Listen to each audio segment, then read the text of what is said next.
দেখেন শুকনা, কোথাও কোনো রক্ত নাই, গলগলায় রক্ত পড়ে, ঘাম পড়ে, মানুষ অজ্ঞান হয়ে যায়, দাঁত লাগে, চিতা পড়ে যায়।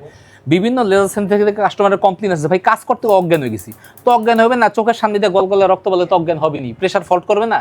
আমার এখানে আবার রক্ত কি আর প্রেশার ফল্টের কাহিনী কি? কিচ্ছু নাই। আচ্ছা ভাই, রিমুভ করার আগে যেদিন আসবে, হ্যাঁ হ্যাঁ। দর্শকরা, তারা কি খাবার না খেয়ে আসবে এরকম কোনো? না না না, পেট ভরা থাকলেই হবে। পেট ভরা থাকবে? আমাদের এখানে উল্টা নিয়ম, খাইয়া পেট ভরে, ভাত মাছ খাইয়া পেটটা ভরে টাইট হইবেন।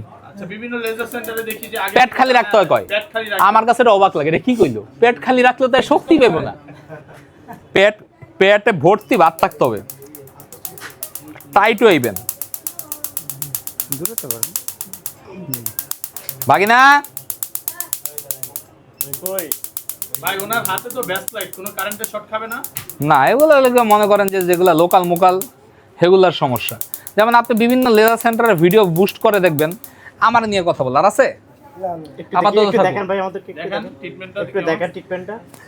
জ্বলছে ভাই, জ্বলছে, পিঁপড়ার কামড়, আর রক্ত তার বেরোয় না ভাই। কত সময় আপনারা পরে তো দেখতে সাদাটা আছেন, উঠবে ভাই? আধা ঘন্টার মধ্যে দেবো, আধা ঘন্টা পরে। আধা ঘন্টার মধ্যে দেবো।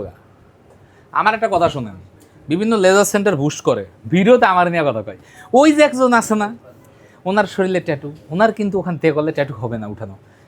মানে আমার নিয়ে যারা আলোচনা করে তাদের উদ্দেশ্যে আমি বলবো, রিজিকের মালিক আল্লাহ, সবাই মনোযোগ দিয়ে বিজনেস করেন, নিজেকে ডেভেলপ করেন, মানুষকে ভালো সার্ভিস দেন, কাউকে নিয়ে